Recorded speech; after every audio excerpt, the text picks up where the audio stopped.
sponsored by the Bloomington Housing Authority. We do everything from redeveloping underutilized sites in the city to taking down dilapidated structures. I've got 2 that are under demolition right now. And we offer home improvement loans for making some of the repairs we're going to talk about this evening. The city water department did want me to tell you that they think their water is pretty darn good. And if you're thinking about doing something with softeners or filtration system, ask them to give you a readout on your water. Otherwise, Marvin Stone from Home Depot, he's a master plumber. He's been working with plumbing since he was a teenager. He's going to be your presenter, and I'd like to give him a thank you for hauling in half the store. Marvin. Thanks, Tom. How's it going, guys? It's on water heaters. Water heaters, filters. It's one of the more exciting topics within your home. It's kind of out of sight, out of mind, but yet you can't live without it. Any questions? Do you want to hear some of my horror stories right off the get-go, what not to do? I've been plumbing since I've been approximately 14 years old. I'm almost 40 years old right now, so I guess I've put in a few million water heaters. The seminar also doesn't, I'm gonna teach you or explain to you how to choose the right size, what is more practical to you, what's more economical. There's a lot of things that you hear in the market that are available to us, but yet they're not practical. They're not cost effective. Some of them take 20 years to recoup the money that it takes for the install of them. Yes, they can be efficient. Yes, they can be nice. But let's be realistic. We usually stay in our homes 15, 20 years at the most, maybe 30.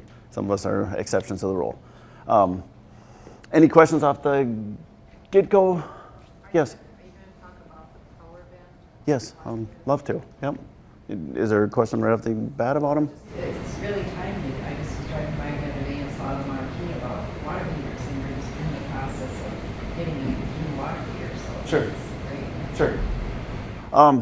I unfortunately didn't have a big enough vehicle to bring all the water heaters that we have at Home Depot or all the water heaters that we have available out on the market. I had my car today, so that's why I have the little 6-gallon heater. There's basically 3 types of water heaters. The electric, the gas, and the hybrid. The hybrid it's the newest things on the market. There's what's called a heat pump water heater. They also have the tankless ones. They're instant. There's pros and cons to both. The gas and the electric have been around literally since we can remember. The electric is by far, it's 100% efficient, meaning that what you pay for, you are using. The problem is the cost of the electricity. It can actually be more expensive to run than electric, and it fluctuates with year to year. The natural gas was brought out to kind of counteract the cost of electricity. They have more efficient models, like you're referring to, the power vent. A power vent water heater is a fan-assisted blower up on top of the water heater that helps draw the exhaust through the water heater, and it evacuates out the side of the house, therefore making installation really a nice choice when you have a bad flue within your house. Sometimes the houses, the flues go bad. That can be a rather costly repair on the home. So a couple $100 more, you have the water heater with a fan. Works absolutely wonderfully well. They also do qualify for the factory rebate, the federal rebate.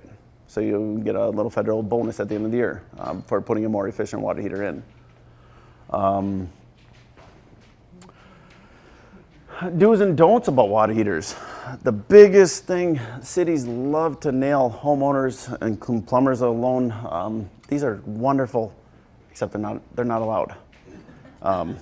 They work well, they make installation very easy. Anybody can hook them up. They literally have swivel nuts, you just tighten them up and you go. The problem is the inner diameter. Inspectors see them, they say, nope, call me when you get it fixed. And a lot of times they don't even tell you how to fix it, but, I'm sorry? Louder? Okay. It's called a flexible connection. Most houses around the neighborhood have galvanized piping or copper tubing. Very flexible. You literally just bend it, and you can get to all kinds of wonderful conditions or situations that you're in. So other manufacturers came out with ones like this. It's a stainless steel braided hose. The problem is it's not full flow. Inspectors see them, and they go, oops, it's not going to pass. You're going to have to get something of full flow, full size. Mind you, very simple, very easy. If you don't plan on moving, they're perfect. It's when you go to sell your house, there's a truth in housing lender that'll come in and do an inspection on your home. This is by far the closest one we have that will pass. Some inspectors say, yes, no problem, go ahead. Some inspectors, if they're having a bad day and they throw the book at you, they're gonna go, nope, nope, nope, and write it up, and you're gonna say, let's get it out of here. What they wanna see is the full-size pipe, 3/4 inch minimum, and it cannot be smaller than the openings on the heater. It actually says right in the code book, it has to be of 3/4 size or larger. All of our water heaters that are sold in Minnesota all have 3/4 openings. They don't want to fight the code writers within the state. It's a battle they're not going to win. There's soldering. That's the only way you can actually do the copper connections. There are new techniques. On top of a water heater, especially a gas one, they have metal pipes coming out the top. It's called a flue pipe. There's plastic pipes out on the market, the PEX, the CPVC. They're much easier to install than the copper or even any malleable pipe. The thing that inspectors want to see is you maintain a minimum 6-inch clearance from that metal exhaust, because it does get hot. It is a flammable source. It can actually ignite anything flammable. Plastic is flammable. So you have to maintain a 6-inch clearance around the pipes. Mind you, they're 8 inches on center. So you have a 4-inch pipe coming up the middle, you have 2 inches away, it has to be of a non-flammable pipe. There are tricks around it, and that's why these, when you see the flexible connectors, they're made out of metal. They were trying to comply with that rule that says it has to be non-flammable. One of the greatest things that hit the market was a shark bite fitting. It is a full size, it is metal, and it means that you can actually connect this without soldering. When I first seen it, I said, there's no way, that's a joke, When I first tried it, that's a watertight connection, I'm done. You can literally snap these things together, boom, you're done, you're moving on. What was it called? It's called shark bite. Shark bite? Yep, they have teeth inside here, and I'll pass one around or a bunch of them around, but they literally have stainless steel teeth inside here that don't rust, don't corrode, don't ever go bad. There's also an O-ring inside here. They make it so that it's a sealed O-ring. What kills O-rings is oxygen. The more oxygen that gets on those O-rings, it literally dries them out and cracks them. That's why O-rings and or rubberized parts within the plumbing systems always fail. Brilliant, brilliant. The guy who invented it, I'm sure he's sitting on some beach wishing he was writing letters or doing something else, but he's not working right now, I guarantee that. Yes? That's strictly for the water connection? Anything in water, yes. No gas, absolutely none, nothing yet. Maybe someday, but nothing yet. The problem with these, they're expensive. They're $5 a fitting. The nice thing is you don't need any tools. Very quick, very easy, very reusable. You can reuse them many, many, many times. They make little wonderful tools to remove them. If I tried without this tool, trying to get this off, I will literally wreck my shoulders, pull every muscle, pull every ligament. It's not gonna come off. But there's a little demount clip on here. It walks it right off. Very reusable. A lot of remodelers love it. Makes changing out your water heaters very simple. You don't need unions. They're separable. You can change them out incredibly easy.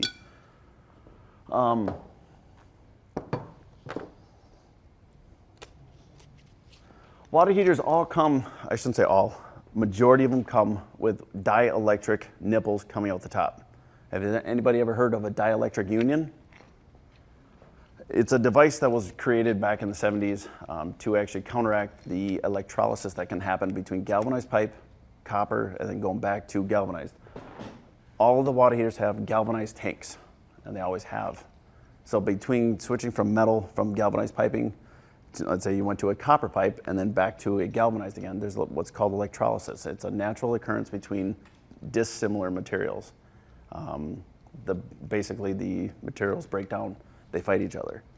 So they made this dielectric union. The problem is they don't work very well. After about 5 years, they start to loosen up, they start to drip, they turn all these wonderful green, white, wonderful colors coming out the top of your water heater, and you're going, oh man, I got a plumbing project on my hands again. They lasted on the market for about 10 years. Most inspectors don't even enforce that you put them in. They are still in the code book that you have to have them. Manufacturers of water heaters went one step further. They made dielectric nipples. So we don't need to bother with those anymore. So with whatever water heater you choose, they're gonna come with the 3/4 iron pipe threads coming out the top, or the 3/4 inch female iron pipes. If you wanted to, you could easily get the shark bite adapters that actually screw right onto them. And you can plug your copper in, put a coupling up a little bit higher above it, put them together, and away you go. It's that simple. Did I lose anybody? I talk fast when I'm nervous, and you guys are staring at me, so I'm getting nervous. Okay? Maybe a little louder. A little louder? Okay. You can use that on either end. Yes. Coming out of the heater and connected to your water line. Correct. Yep. So on the inlet and the outlet. Now the one thing, anybody know what this is? It's a ball valve. It's full flow. Want to see it closer? Every water heater needs to have one. It is literally to shut the water heater off in case, let's say you had a 15, 20-year-old water heater. Water heaters only have a shelf life literally of 10 to 15 years nowadays. The older ones, when they first came out, they'd make it 20, 30, 40 years. They made things better back in the day. So after about 15 years, what usually happens is you start getting noises. Your water heater will wake you up in the middle of the night. You'll hear this thud, and you'll be like, where the hell did that come from? They also randomly drop the bottoms out, and it's usually after you have the warning sign, which is the banging. What you're actually hearing is the center pipes or the heating elements within the water heater. It's expanding and contracting. It's the cold water getting next to this hot surface, which is actually heating it. So it's expanding and then contracting. When you start hearing these banging noises, you usually have typically a month to maybe a year. That's your first warning sign. Good time to really start evaluating, pricing out what and where should I go to get a new water heater, because it's going to happen and it's going to happen soon. They do sell out on the market wonderful little electronic devices called like watchdogs or other electronic devices that actually sense water that is on the floor. It gives you a whole lot of warning. They're about $10. It's a huge insurance investment. There's nothing worse than going downstairs in the middle of the night and you have ankle deep water because your water heater let out and there's no one down there to tell you. Water heaters have changed literally in the last 5 years. How many people have a water heater with the legs still on them? There's about an 1.5 inch gap underneath there. They don't do that anymore. Reason being is you're in a naturally wet, damp environment on cement. Cement and metal don't mix. It makes them rust. After so many years of rusting, they get very weak. What can happen is that water heater can tip over. What it's doing is actually putting stress on the water lines. The water lines are actually holding it up. What do you think happens when it tips over? Snap. Those water lines literally break off right at that connection where you soldered, because once you heated that up, that's actually a little bit weaker spot in that metal. So now what they actually do is they make 1 foot, the whole entire base of just about every water heater you're gonna buy, one big flat surface. It can't tip over now. So they've taken the liability off them, and it makes it a whole lot safer for everybody.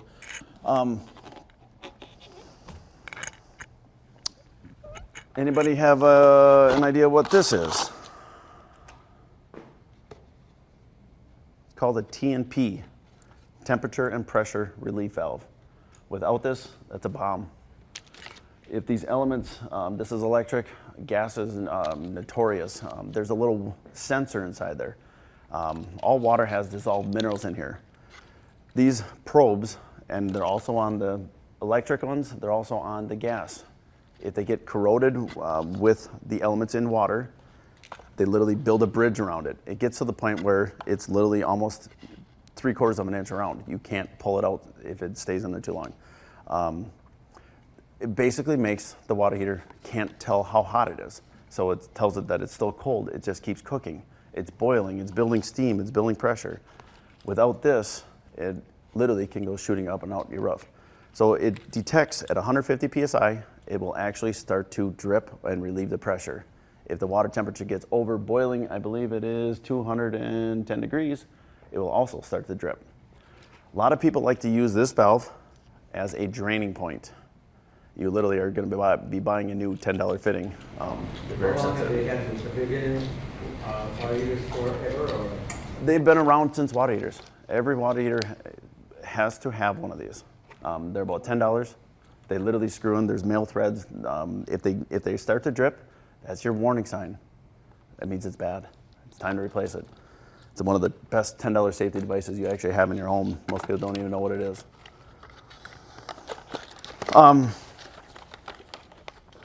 Mind you, in plumbing, and I know this is on water heaters, but we're dealing with plumbing, all iron pipe threads, which is basically the universal pipe thread in all plumbing, we need Teflon tape. These are very deep threads. They're also tapered. There's tricks that plumbers know how to make their life easier. After screwing in a few hundred fittings every single day, you're going to be either a He-Man or you're going to be really, really tired. Teflon tape. It's a deep thread sealant. It's also a bulker. If you put too much on, you're just going to make it hard for you. We have a rule of thumb, no more than 5 times around, minimum of 5, no more than 8. Any more than that, you're just adding bulk, therefore theoretically splitting the brass. Any questions so far? Like I said, you guys are still staring, I'm getting nervous. A plumber's trick. Liquid lubricant sealant, Teflon enriched. It sells for about $2.50, but by putting this on, you can make every plumbing connection. I could teach 14-year-old apprentices by using this on all of our thread together fittings. I don't have to worry about them having a leak. They can actually feel confident in doing it. I do both every time I have a male thread connection. Whenever I'm screwing things together, I do both Teflon tape and the pipe thread sealant. Together. I go 5 to 6 times around with this, and then I do a nice smooth, just a very thin little amount, but it squishes together. It lubricates it. You can send them home where they need to be, and I don't have to have sore shoulders when I'm done. 2 different colors. So there's 2 different colors. One is yellow, one is white, obviously. White is plumbing. It's universal for all. It works on plastics. It works on the metals. Anybody know what the yellow stands for? Yes. Correct. Well, they're trying to make universal color-coded things within the plumbing world. Yellow is gas. Blue is one. It's usually cold water. And now I'm on the spot. I can't remember them all, but there's literally a whole chart full of them, and it needs to be labeled in commercial and/or multifamily dwelling. So gas, water. How many people have ever changed out a water heater? And have you had the gas not be in the exact same spot? When you disconnected the hard piping, broke the union, and all of a sudden you were like, okay, we need to get a threader for a few $1,000s, or we need to do something. Flexible gas lines. Notice the color. It's okay to be long. It's bad to be short. You can actually coil it up next to it. They come with a male fitting and a female fitting. The same fittings that we had on our gas, except one has a flare end. There's literally, they make a difference. One is actually has a beveled edge, and that's where we're getting a seal on it. You can actually see the bevel edge here. This is an iron pipe. Not that it's that exciting, but some people have no idea what they're holding. So these really make your life simple, and or if they're off, you can literally make this not so pretty, but it does work wonderfully well. It's a life. That is code, right? It is code. Now, correct, but there's a rule about it. See the yellow sheeting on it? There's a bunch of products out on the market that are literally stainless steel, and they call this corrugated. It's wrinkled, you can bend it, it's not gonna kink. It has to have this static guard on it. Being that the gas is going through here, it's actually causing static electricity or a cling. it can cause the negatively charged atoms within the air to actually pit this product. Without this coating, it can actually weaken it. So a lot of appliances come from overseas, I hate to admit it, but they all come with a silver gas line, if it's a gas. Now that's for connecting the gas? The gas? Now, did you say that the copper, the diameter has to be larger? Yes and no. The ones that I have here are literally probably about twice the amount of BTUs that you really need.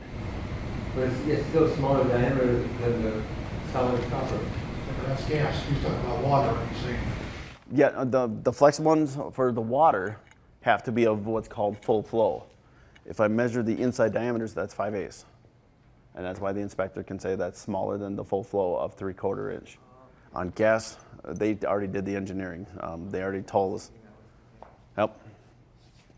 Close. It's same principle, but water is that's where the inspectors like to get their reinspection fee. So for water, then you still have to use the copper. Copper galvanized with a gas water heater. With an electric water heater, you can actually run plastic right to the top. There's no flammable source there. With a power vent water heater, and now this is a pro about power vent water heaters, it has a plastic flue. There's no flammable source there. It actually draws in 50% ambient air, which is what we're breathing, at 70 degrees, mixed with a 200 or 300 degree gas. Drops it back down to 150 degrees, or even less than that. You can actually run a plastic flue there. I'm sorry, I'll get back another question. Yep. This, what do you call it, shark bite or whatever that was? Yep. Now that's a straight connector, do they come with like elbow connectors? Every possible fitting you can imagine. So you should be able to do almost anything you want to. Correct. There's T's, there's 90s, there's valves, there's shutoff valves, there's unions, there's slip couplings. You name it, they're out there. So all different influences. Exactly. The only ones that really don't have it is a 45, and that's one I haven't seen yet. But normally people are using 90s because that's the industry standard what plumbing is. It's always 90 degrees underwater. And then they also have the flexible gas lines. But now, mind you, that's only where that flue is, that you have to maintain that 6-inch clearance, where metal is. After your 6 inches, you can go to PEX, you can go to CPVC, any kind of water pipe that you have. You can go back to galvanized, you can do whatever you want. Then that's crucial only on that flue coming out that gas water heater. The height of the vent itself. Well, on normal, I'm using this as a general case here, but most water heaters, when they have a flue pipe coming out the top, they literally rise up approximately 1 foot, and then they turn 90 degrees. So they literally get away from the water heater right away. So once it turns 90 degrees and you're 6 inches above it, you can go to whatever water pipes you have in your house. It's just within that realm of that heat source, with a flammable source, is where you have to be protected from the fire. Any questions or more on the water heaters? I know I didn't touch on the tankless yet. Any questions on tankless water heaters? I have just a question about the gas. Is there a requirement to have a gas shutoff valve within a certain distance of the water heater? Every appliance within your home, there has to be a shutoff valve within 3 feet of that appliance. Within 3 feet? Correct. I do like to argue with inspectors when they tell me that I need a shutoff valve behind an appliance. Because if that thing's on fire, there's no chance in heck that I'm going to be crawling over the burning oven or dryer trying to shut this thing off. Therefore, I like to put them at both ends. I'll shut it off here, and then when that finally goes off, then I'll shut it off here. They do the valve within 3 feet. It is more for moving or exchanging of appliances. When you're moving or you're buying a new one, you don't want to go downstairs, up and back and down. You want to make it as easy as you can. You can shut it off at that valve, add your quick connect, and it is human nature to save a couple dollars, and they buy like the 2 foot or even the 12-inch gas line. They're meant to have about 3 feet of extra gas line behind every fixture or every appliance. And that's for ease of moving that thing out of the way, making your connection, sliding it back. So you're correct, all appliances do need the shutoff valves on them. The other crucial thing is, it's called a drip leg. Natural gas is very humid by nature. So the more you use it, the more humidity you're getting, condensation on the inside of the pipes. They want a drip leg. It's literally a piece of pipe with a cap. And that literally is screwed into a T, and the T is actually adhered or screwed into the appliance. And then that's where we put the adapter into the T out the top, and that's where we make our quick connection. Yes? Are you going to be talking about hybrid water heaters? Yes. Yep. Yep. Any questions on the electric or standard gas water heaters? Okay. Yes? My water heater, it's a Sears Robot. Yep. Been in for 33 years. It's still working like a charm. Yep. And my wife's going crazy. You're going to get a new water heater. If it's not telling you the warning signs, which is the wet floor around it, it's a tall tale sign. That means that something's dripping, something's cracked, the weld is broken. If it's not telling you that it's bad and it's working, why fix it if it ain't broke? It will literally be banging at you. It will literally be dripping, and it starts out slow. Once it starts getting more prevalent and more rapid, I would consider it really quick. The longest water heater I've ever heard in was actually 64 years. I said, you got your money's worth out of that one. Someone told me that was a testimonial to Bloomington's water. No. Actually, there's some well waters, and we're talking more further up in the iron range where they have a lot of iron, tannins, and other acidic areas. No, the Bloomington water, this is by far some of the, I shouldn't say some of the nicest, but you know what? It's not bad. It's actually really decent water. My son was stuck way back in the corner. Yep. And I'm thinking of new furnace and air conditioner. Yep. And it seems like if this water heater is old as it is, and how difficult it is to get into that corner behind it. Just right now, there's room enough to put an insulated jacket around the water heater that close to the furnace. Mm-hmm. When you go to replace it, you might want to consider a new location, maybe a little more accessible. Well, my brother-in-law put it in 33 years ago. He moved it over a little further. He was probably keeping in mind you wanted more floor space, so he tucked it in, trying to do you a favor. Yeah, it happens. No, that's. We've got one that's at least at level 2. Yep. It went through a flood. Okay. You know, and we've got those feet on there. Yep. Well, they'll show signs of rust then too before they. They will, yeah, and you will actually notice one day that your water heater is starting to, you might not notice it at first, but if you're aware that water heaters can actually tip over, you will kind of notice that it's kind of leaning and or your pipes aren't quite as straight as they used to be. You can actually look underneath. What happens to the leg is there should be straight up and down. It tips. That'll be the first thing. Once it tips, there's still structural support there, but it's going to give you warning signs. It's going to look different to you. You can actually take the time right now and find like a brick or something that isn't going to rust and actually slide it underneath there to prevent it from tipping. And that's what a lot of people do. They'll actually get something to prop it up, and they'll do it in 3 or 4 different spots, however many legs you have or whatever you're more comfortable with. But they'll prop it up and they'll slide something underneath there to take the legs out of the equation. And That's the only 2 dangers then, the dripping and the legs. Correct. For the most part, yeah. Yes, sir.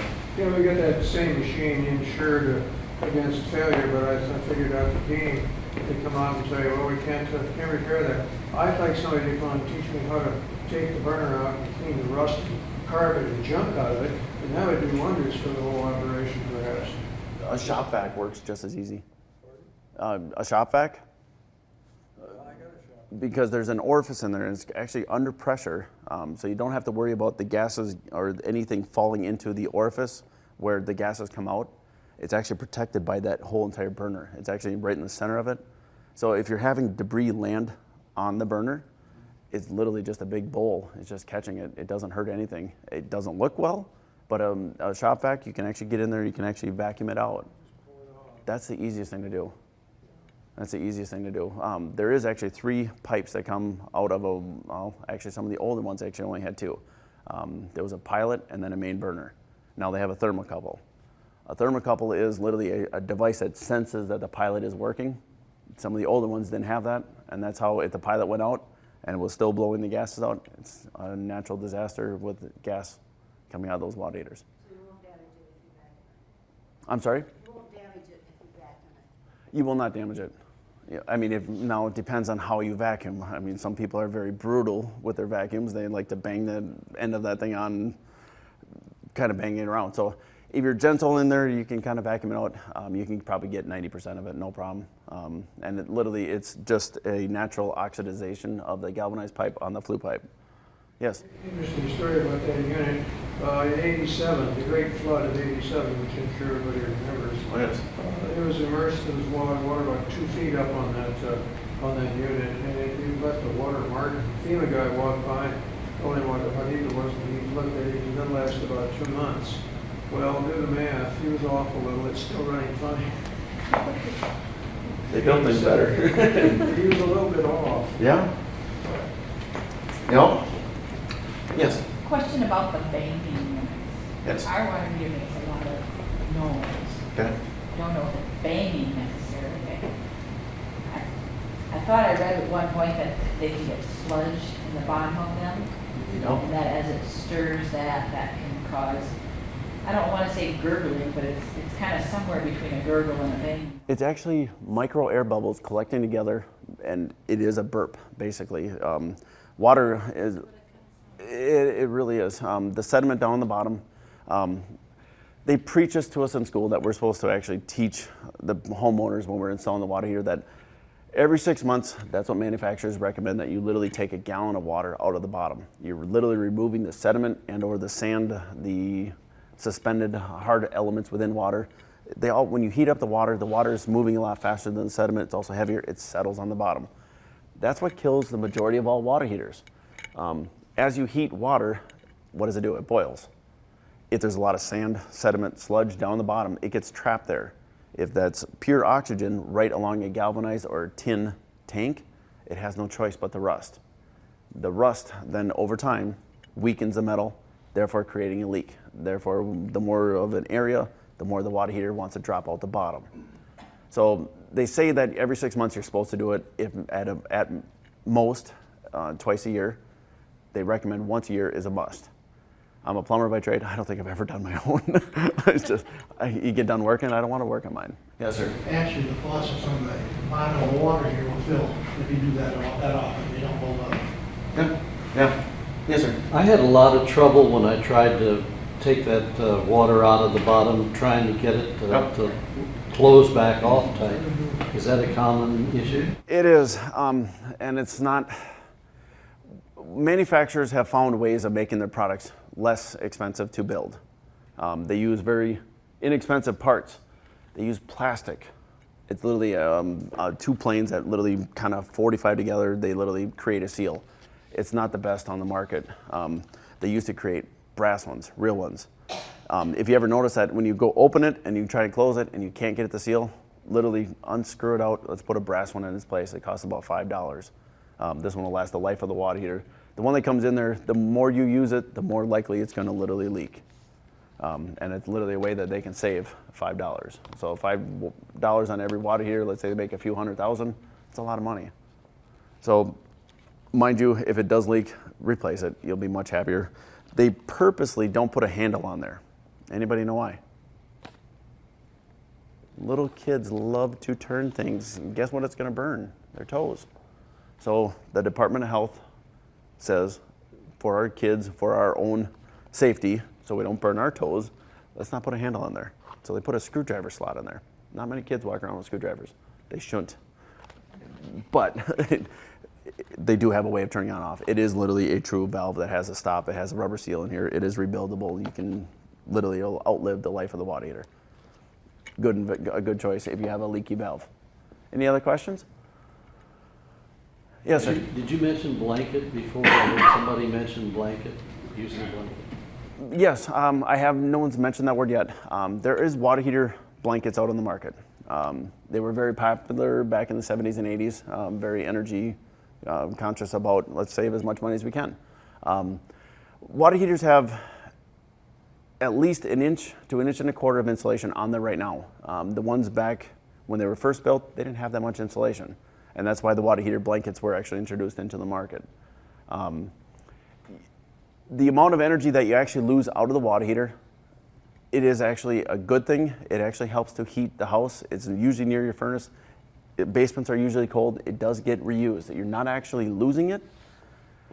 Is it a good idea to actually save money on that, on your water heater, so it's not running and not wasting the heat out the side of it, out the pipes? Yeah, you know what, anytime you can save money on that, absolutely. It's a good idea. It's not required though, because they actually have the insulation already in the tank. It's also a safety. I don't know how many water heaters I've seen, but the metal that they use here, it's tin. It's very thin. You can literally dent it with your knee. You can dent it with dropping it, sliding it out your vehicle. So the insulation actually protects the tank from damage. There's literally about 1.25 inches of insulation there. Unless you hit it with a forklift or run it over with your vehicle, you're probably not going to damage the tank. Yes, sir. Fiberglass lined tanks. They get older, I don't know how that's constructed. Does that stuff splinter off, and are we drinking particles of fiberglass in the hot water? You are not. Actually, the fiberglass is a protective cover over the insulation. It's actually usually a glass lined tank. So there's actually glass on the inside. It is not fibrous. It is 100% waterproof. There's nothing that residual that you can get out of it. Even the old ones? Even the old ones. Yep. They lasted too long because they didn't decompose. Manufacturers weren't getting the turnaround on the replacement water heaters. They didn't stick around that long because they realized that, hey, we're losing money. They did actually work really well though. They still make them nowadays. They make them more for in the electric, in the off-peak world, in 105 gallons or larger. So they still do exist though. Yes, sir. Excuse me, did you talk about venting at all? A little bit. Do you have a specific question? Maybe I can help. What is it? Is anybody from the city of Bloomington code enforcement here? No? We won't ask names or addresses. Somebody told me that my water heater is vented up through the chimney and you're not allowed to do that anymore. Is that What kind of chimney? Fireplace? fireplace? That is a no-no. The reason being is on a fireplace, the temperature of those exhaust gases are literally about 3 times hotter than what you would get out of your furnace or your water heater. Therefore, if it's a natural draw, it's going to be going out faster. What it does is it'll actually pull the pilot flame right off the actual pilot assembly. So you're actually blowing out your pilot flame. By doing that, you run the risk of it. Therefore, it's a natural gas potentially leak. It also can evacuate the gases too quick on not letting it cool down. You will get red flagged. It is not legal. They do not want you to do that.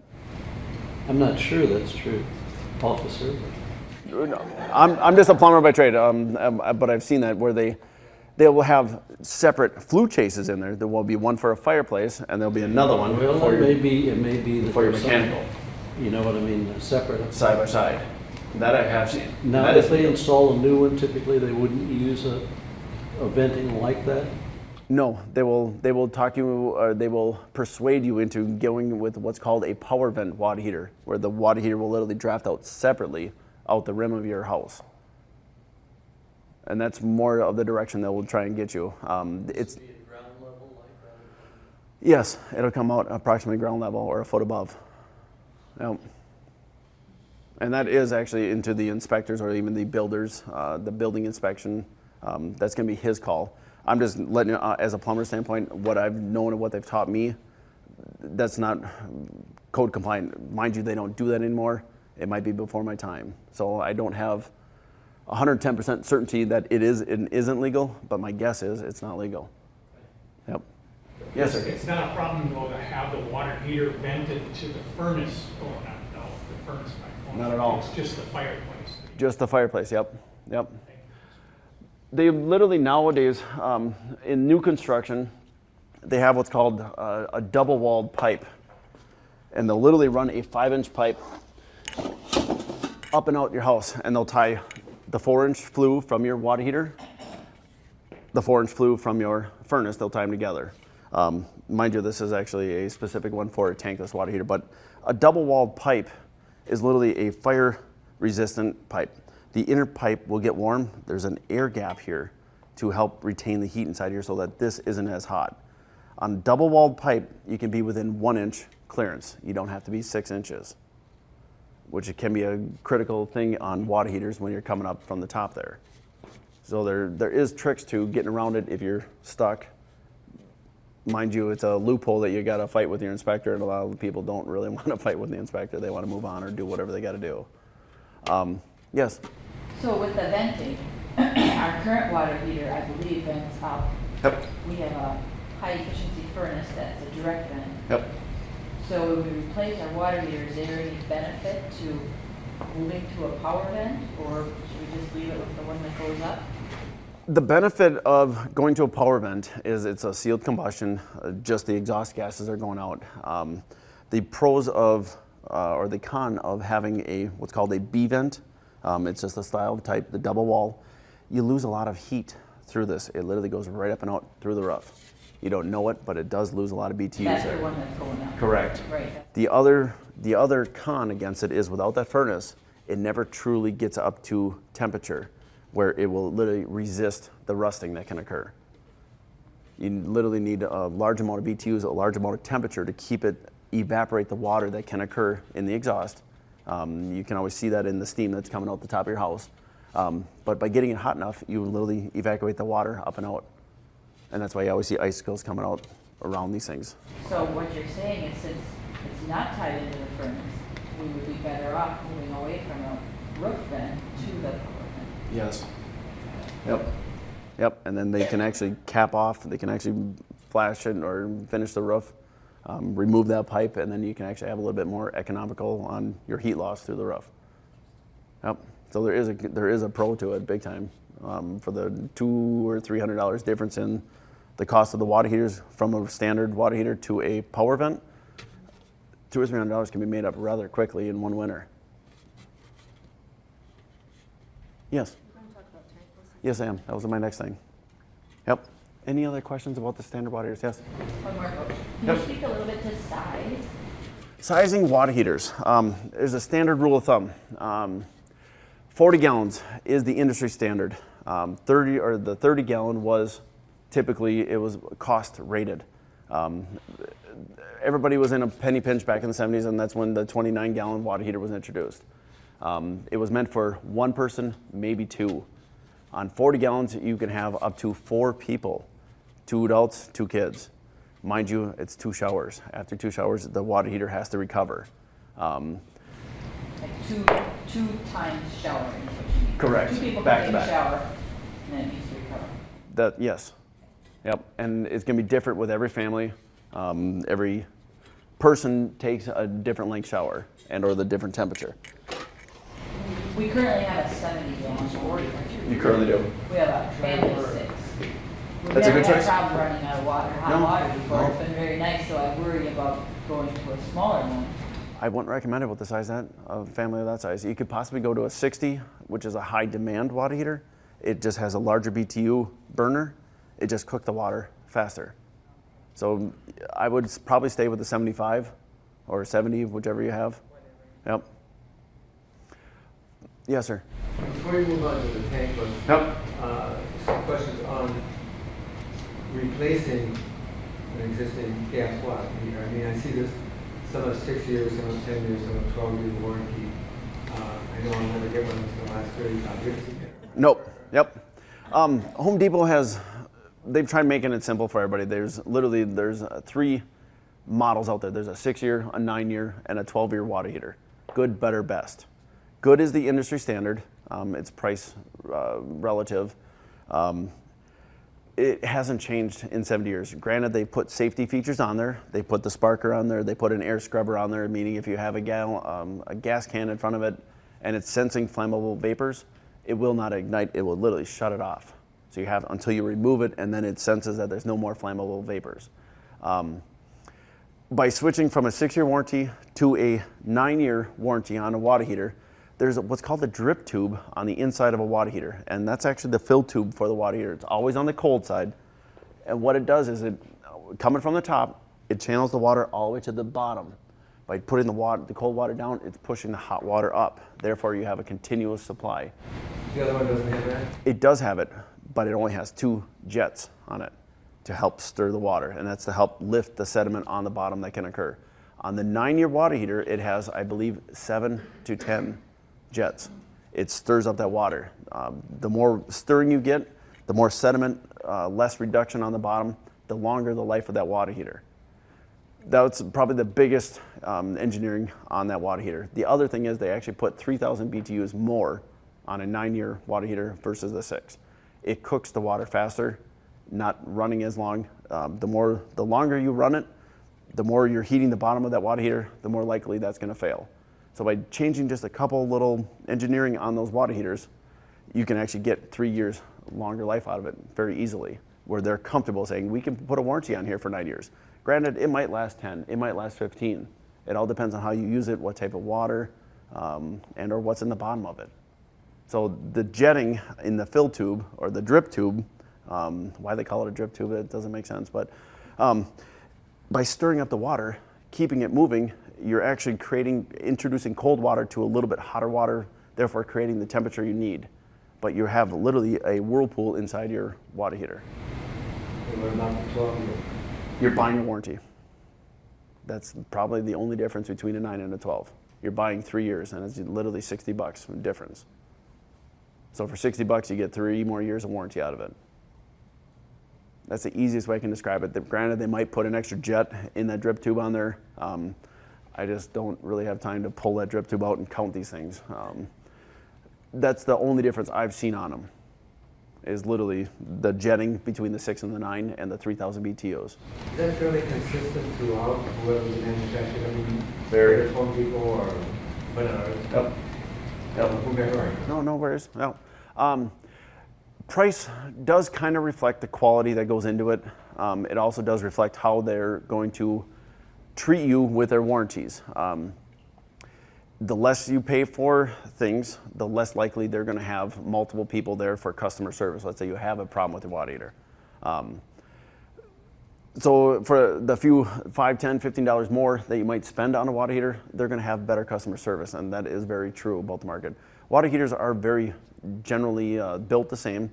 The components that sense the flames, a flame sensor, a pilot, they're continually trying to make them cheaper, less expensive to build. Stick with the name brand, do consumer reports, check things out. There are some water heaters on the market that I personally will not install. And they are very available to all of us. And that's only because if I have to put my name on it, I don't want to be called Labor Day weekend saying, hey, I got a leak on this water heater and it's not my fault and I have to go back and fix it. Those bad ones that you're referring to. Yep, they're consumer reports. Throughout any of the large box stores or whatever. There are some in the big box stores, yes. Yep. And I'm not trying to badmouth any retailer out here because some people might be very loyal to it. How would you identify that? Just by price or by warranty? Or? If you have access to the internet, look at consumer reports. You can actually read people's thoughts and or what they've written about them, their experience that they've had with various types. You can get a lot of knowledge out of that. The power vent water heater in particular, that is sold at, not at Home Depot, it's actually at our competitor, does have a problem with their flame sensor. It literally, every 3 or 4 months, you have to go in there with sandpaper and you actually have to clean the flame sensor. It's maintenance. I don't like doing work on my own home. I don't really want to go in there with sandpaper and clean anything. There's sharp edges. And that's just something that I've seen as a plumber. And that's why I choose that if you're going to go that way, I'm going to spend $5 extra dollars and I'm going to get the better one. And that's just what I've seen. It's a matter of personal opinion too. Some people like them, some people don't. I particularly don't. So are you speaking of all power vendors? Nope. There's just one specific brand. And most of the time you can only get it from a plumbing wholesale company. But one of the big box retailers actually bought that company out and now they have them in their stores. And that's how kind of what I'm referring to.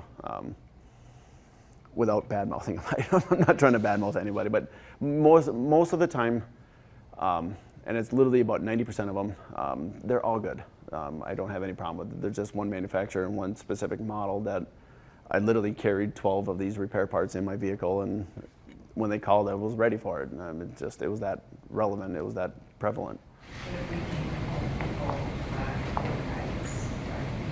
I said if a person came to Home Depot to purchase their water heater, you would guide them toward the Correct. Yep. right one. Rheem manufacturers, that's who Home Depot carries. It's the largest water heater manufacturer in the United States. Rheem, yep, they've been around forever. That's all they pretty much create is water heaters. They're tried and true. They use GE as their warranting company. It's a solid product, it really is. I don't have anything bad to say about them. I would put one in my own home. And basically, you would say the 9-year, I mean, It's the most bang for the dollar, in my mind. Now, mind you, some people hold values different to me. They like having the warranty of 12 years. It is also a huge selling point within your home. If you're selling your home and a new homeowner looks in, come in and says, they got 12 years left on their warranty. I like that. That gives me peace of mind. It's an easy selling point. And for $60, it's a huge selling point. How many people actually collect, or what percentage of people collect on a warranty? I would say it's rather small, but they actually really do treat the people that have problems with the water heaters. They literally say, you know what, here's your new water heater. It happens all the time. And that includes labor then? It does not. There's a 1 year at our store. You can actually get the extended warranty, which does cover 12 years of labor, 12 years of parts in home. So what is an average water heater cost?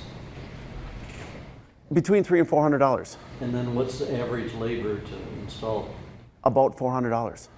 So you're only insuring half of the cost of a replacement. There is a 1 year at home labor. That's relatively true about everything that you I mean, buy. these extra warranties still only cover half of the cost. It's for the 12 years, yes. On what you're buying in the store, yes.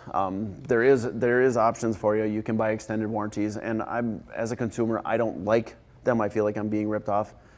As a plumber, there's no way I'm going to change out a water heater for $99. So in 12, 15 years, or let's say you bought that extended warranty for 12 years, let's say it went out 9 years from now. Let's say just something bad happened. It happens. It's real. For $99, they will come out. They will change it out, and you don't pay a dime. It's actually worth its weight. Pay $99 now, or otherwise pay the $400 or $500 then. So there is pros and cons to it. Con is you have to come up with another $100. So some people like that, some people don't. I'm a plumber. I'm not going to pay someone else $100 to do it. I'm going to do it. So for me, it doesn't work.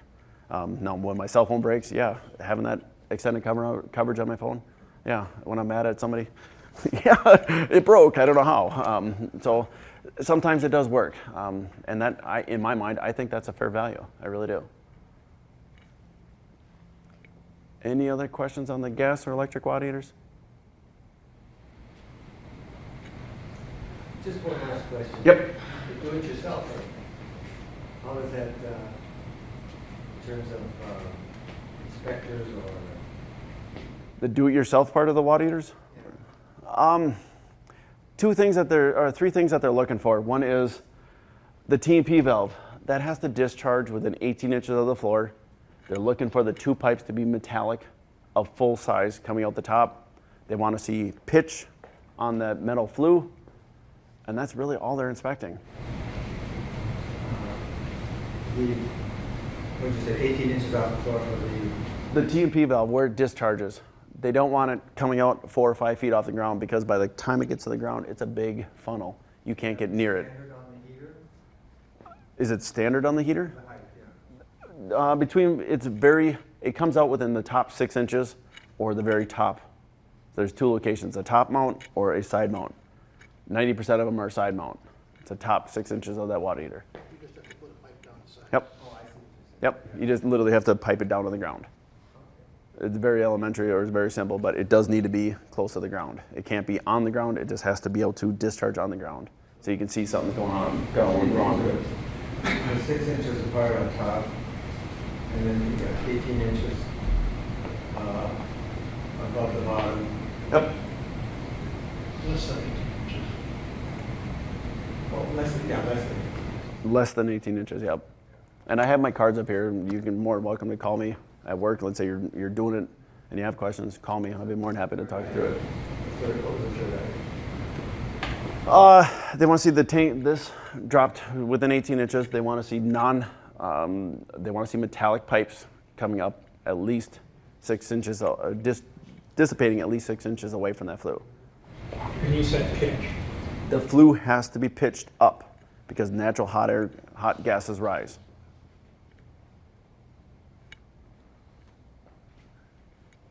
Should we move on to the more exciting one, the tankless water heaters and hybrids?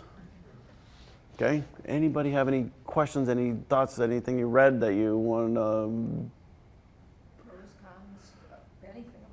Okay, a tankless water heater.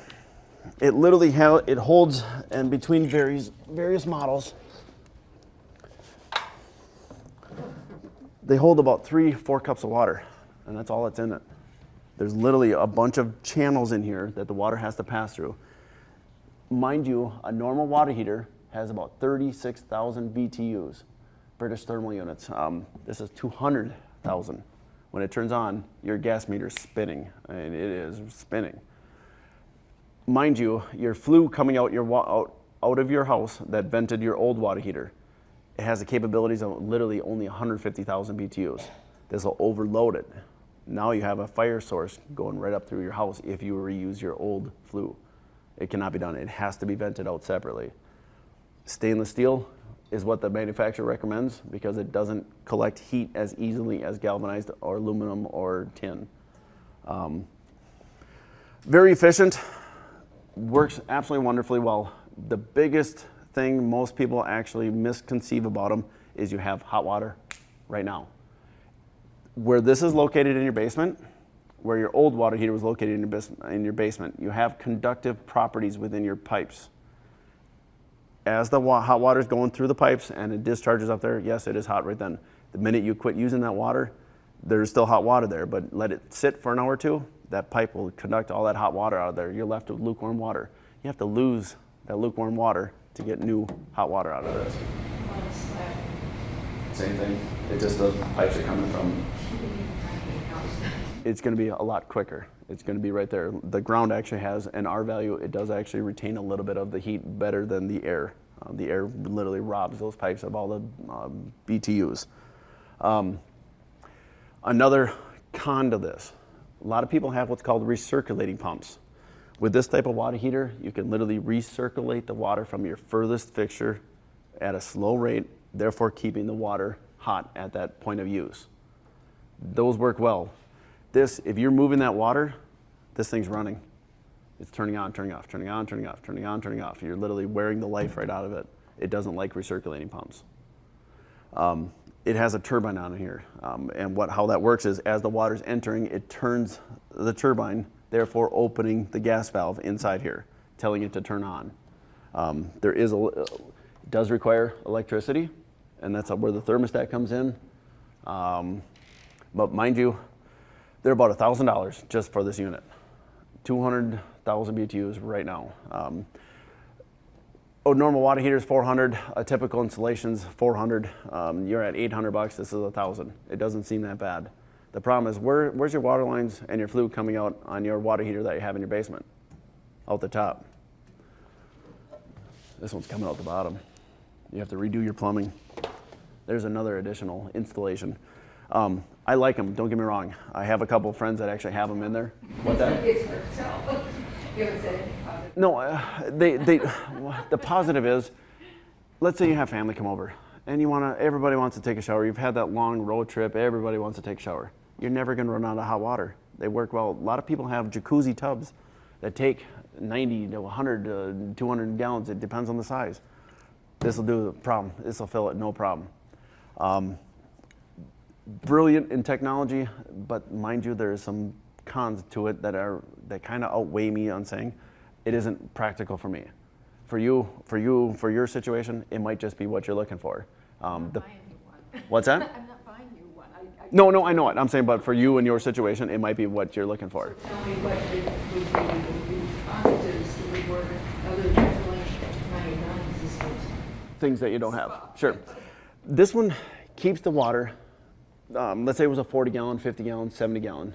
These water heaters literally maintain that whatever temperature, if you have it at 170 to 190, whatever water temp you have it at, 365, 7 days a week, it's literally maintaining that temperature. There's a pilot. It's literally on in the middle of the night when no one's using water. It's maintaining this temperature. They call that a running usage. It's using natural gas resources when you're not required or requiring it to be working. There is an average cost of about $300-400 a year to run a water heater. It depends on the price of gas or electric that you're using. Where this one, if you're not using it, it isn't on. So it just sits idle. At a cabin that used 1, 2, 3 times a year, it works wonderful. So I mean, there's situations for these that really do work well. The cost of installation is usually what deters people. All water heaters require a 1/2-inch gas size to these water heaters. This one requires 3/4. It literally has to jump up one pipe size. Usually have to modify your plumbing or your gassing system. It does get costly. There's literally 2 guys at 8 hours a day, and they're hard to install.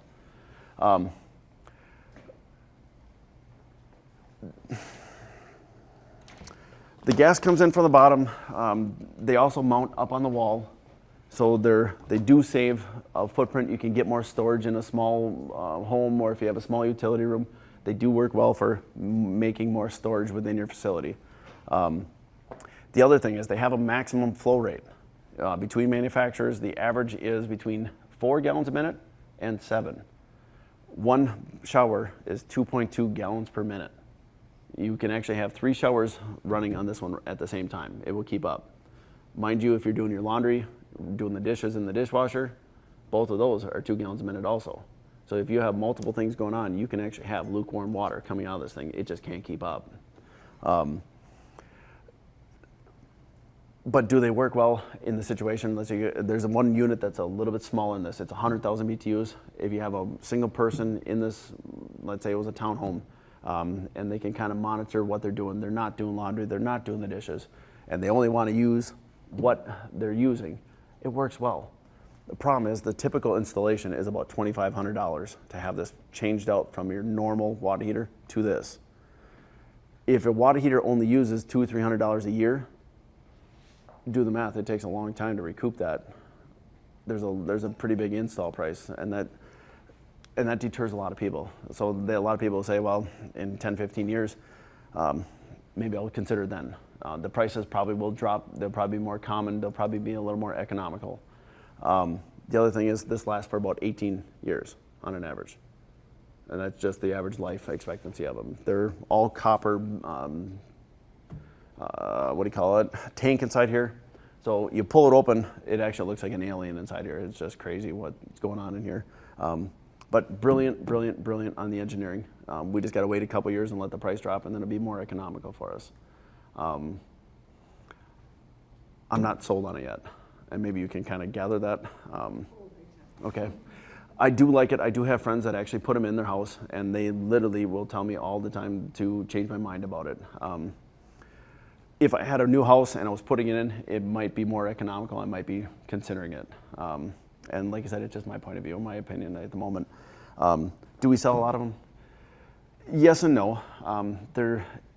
Give it another year or two. More people are asking about that. Literally every day, I have 2, 3, 5 people literally stand there. They want to talk to me about it. The minute I tell them about the water lines are here and they're not on top, you have to literally put this on a wall. It has to vent out separate. And I start mentioning all the other additional things that they haven't read on or they don't know about. Then they go, well, I'm going to stick with the $800 one. It's just more feasible. It's more economic. The other thing is, let's say you want to put it on the inside of your house, you have to buy extension kits. It's literally $50 a foot to extend this. It's another additional add-on.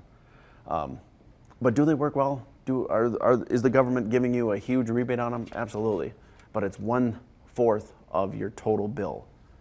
So that is a little perk at the end of the year, and that is a nice feature. But mind you, it is still upfront. There's more cost to it. Thank you. Yep. But absolutely brilliant, though. They really do work well. And I'm not trying to deter anybody. We use them all over Europe, so. Yeah, absolutely. They do also have about 7, 8, 10 different models, different BTUs, different situations to make it more appropriate for your use. We, in the Minnesota here, have about 4, 5 different models. And it's basically the BTUs. They also do have some that are a PVC flue out the top. It's more like a power vent. But now you're talking $35,000, $40,000, $4,000 to have this one installed. It's just, the price just keeps going up and up and up, and more people shake their head going, no, I'm not ready for that yet. Give it 5 years. When more people get into them and they're more popular, they're building more, the plants are bigger, they're more economical, yeah, it might be $1,000 to put this thing in. It's close, but I'm not trying to deter anybody from it, but it does take a long time to recoup your money from it, and that's what I just want everybody to know.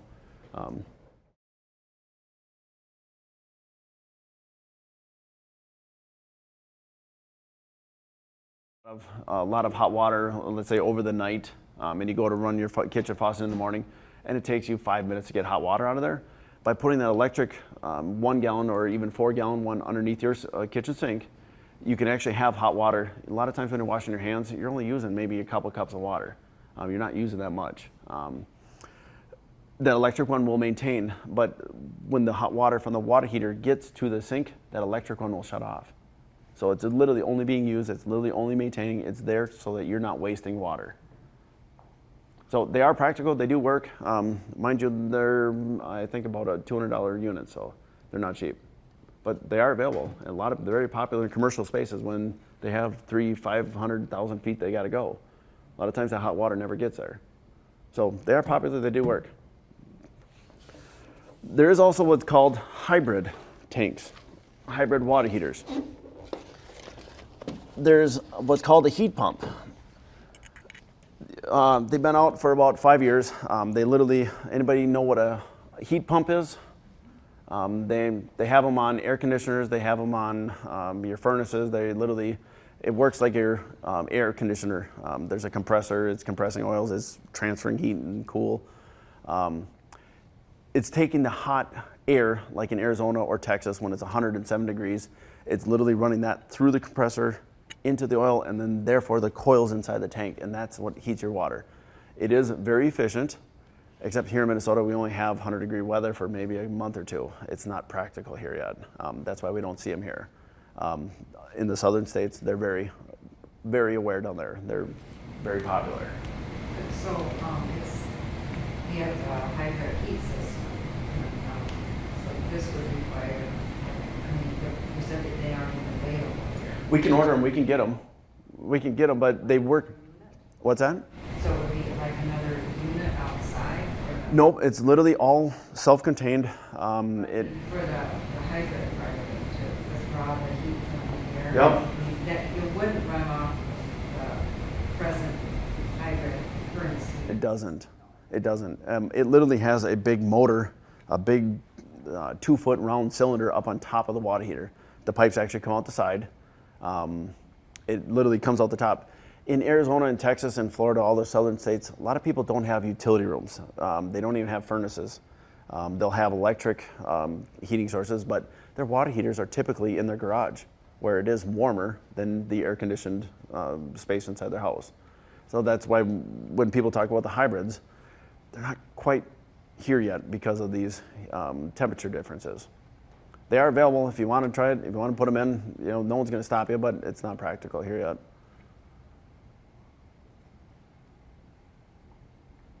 Any other questions about tankless or even hybrid? Do the tankless water heaters require maintenance? No, the tank is actually self-flushing. It fills from the bottom and it's pushing the water. It's going through there so rapidly. It doesn't have a time to stop and settle.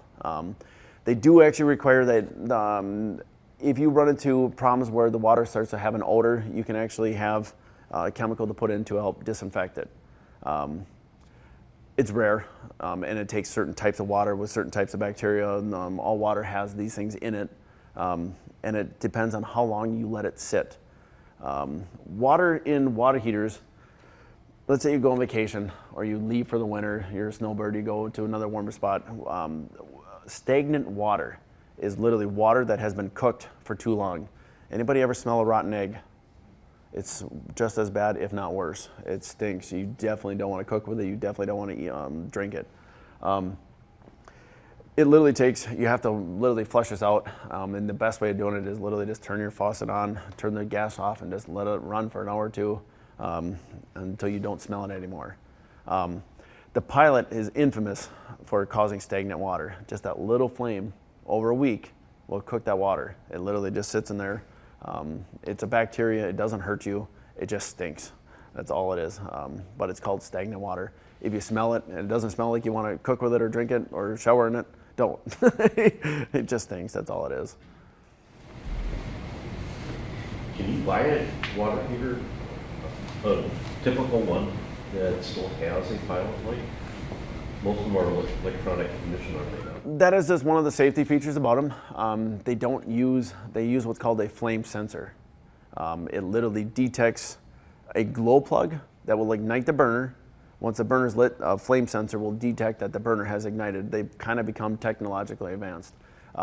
They did away with the pilots because you're basically burning a flame when you're not using it. It's just there because that's just how they engineered it. It does cost about $40, $50 a year just to have that flame in that water heater lit, or any appliance. So it is a safety feature. The other thing is, a lot of people like to put varnish or some type of flammable liquid right in front of their water heater. They don't think there's a flame in there. It's not on. It ain't working. Well, you have a flammable vapor there. There's an open flame. The new water heaters have a bunch of little holes for the first 4 or 6 inches all the way around the bottom. It's called an air scrubber. There's little sensors in there that can detect any type of flammable vapor. And Minnesota law says that it has to be there just for their safety and your neighbor's safety. So you can't even buy it without these safety features. Just one last question on the Yep. warranty now. If you got a 9-year or 12-year warranty or whatever, and it goes bad within that period, they replace the heater, repair the replace. Most of the time, they literally replace the entire heater. Yeah, and it depends on the specifics of it. Normally, they don't even ask any questions. It just happens. They just say, or here's 90% cost of the new one. You've had it for 15 years, or you've had it for whatever your warranty is, and if you're still within the realm, they do take care of it. It is a good warranty. So they replace you if they're not giving you a prorated. No, if there's anything wrong with the tank, if there's anything wrong with the gas or control valves of it, yeah, it's not for their liability. They won't even waste their time sending you out a little part that you have to try and modify. They'll say, They're going to say, okay, you've had it for 10 out of the 12 years, it's only worth X number of dollars now. I mean, there are situations like that, and that was on the older models. Now they've gone in and changed these writings again, and I can't keep up with it fast enough. But they literally have, it doesn't cost you anything. Here's your new water heater. I've seen that a lot. Not as many as we're selling out the door, but I mean, it's one every 3-4 months. All of a sudden they'll say their water heater's bad, and they've called it into GE, and GE has said, yes, give them a new water heater. so GE is the one that handles the warranty on. Correct, on the Rheem water heater. Yep, Rheem actually sells to plumbers, it sells to contractors, it sells to homeowners, to Home Depot. They have a lot of different models. They have enough headache. They don't want to deal with our warranty or what we're promoting. So that's why GE, we hired them just to monitor the warranties on that water heater. Yes, sir. Maybe you covered this around the south, but Energy Star rating, is that worth pursuing? If the water heater cost, on the 12-year warranty water heater, it's our only model of a gas vented type water heater that actually is Energy Star rated. They have about 1/4 of an inch more insulation in there. It raises the energy factor up 3/10. It's not enough to even say that that's enough engineering, but the federal government says you have to have this much insulation on here to actually comply with the federal rebate. The manufacturer doesn't like it because it's harder for them to ship. Everything's bigger. They can't get 4 water heaters on a pallet. They can only get 3. It costs them more to ship, and that's another reason why there's a $60, $70 price on there. Yes. A question on that. If you have the Energy Star rating, then it qualifies for a rebate. Yes. So the additional cost can go from 9 to 12, then you recoup the difference on the rebate. You're very correct. Yeah. A lot of times it's $60, $80 that the energy company will actually rebate you. A lot of times it's from your taxes. I think it's from the actual energy company that you're buying your gas from. That's usually who it's through. But there's different areas and different companies, and I can't speak for all of them. I don't know of all of them. Normally it is the gas company that you're getting that rebate from, though. The energy factor that you're looking for is a 0.62, a 0.062. And that's basically calculated off of heat loss, and that's directly derived from the amount of insulation that is on that water heater. That's what would equate to the Energy Star. Correct. Yep. Yep. We got filters, we got softeners. Anybody have those? Anybody have that volume or water pressure that seems to disappear over time? Nope. Any other questions, any concerns, anything I might not have touched? Mind you, I was gonna also add, if you're going to do any kind of plumbing, always do shut the water off first before you cut the pipes. I have made that mistake. I have taken showers in people's houses, holding it and screaming at them, "Tina, turn your water off," you know. It's human. But if you put it in your head, you're doing plumbing, shut the water off. It just makes life a lot simpler. Yes? Kind of unrelated question, but I had friends who were doing some plumbing, they installed a toilet, and then so they were shutting, there wasn't a shut-off, that was a backup. There wasn't a shut-off valve there, so they were shutting it off where the water came in. Yep. And now that valve is leaking. Yep. Is that something that is their responsibility to fix now then? Yes and no. All valves will actually drip every time you turn them. Now, there are certain types that don't have seals that can be fixed. A valve that drips every time you turn it, if you look behind the handle, there's a small nut. It's called a packing nut. Every time you turn it, it's called exercising. You're actually breaking the seal. Water's actually slipping by as you're turning it from the actual centrifugal motion. It drips. By a simple little eighth of a turn, you can actually repack it. So a lot of times, every time you're winterizing your house, you're shutting the water off, you're going to get drips out of it. But a lot of times, as you open it fully, it literally creates a new seal here. Every time you close it fully, you're creating a new seal there. So it's only when you're literally using it that you'll see a drip. And that's why you see a lot of plumbers carrying channel locks or some type of plier in their back pocket so that they can stop it before they even walk away from it. But it's actually a good thing. It's actually lubricating the seal. It's actually prolonging the life of it. Anything else, guys? Okay, well, thank you. Thank you, Mark. Welcome. Surprising how much knowledge people have. I do want to say that the City of Bloomington and the Housing Authority do not endorse any particular product or any particular supplier. Home Depot was gracious enough to supply us with market for this evening, and we want to thank them for that. I was just thinking about the do-it-yourselfer and the water heater. I think you're still required to get a building permit to do that. So the city would they can't force you, but you should get a building permit because if anything happens to that water heater or to the house, you're at risk. So the city would sign off on it saying that it was done properly. Every city within the state actually has the requirement that you pull a permit to change out a water heater. They don't really go around monitoring what happens in everybody's house. They do see the empty boxes on the curb, therefore they know if a job or work has been done. It is easier to pull a permit and get permission at a low cost than to have them come in and say, you're doing work and what else are you doing?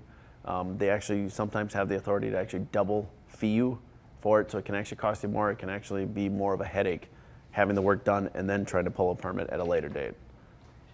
So it's just easier to pay your $26 permit fee or $34, and they're usually $35 or less. They're not very expensive, and every homeowner can do their own permit.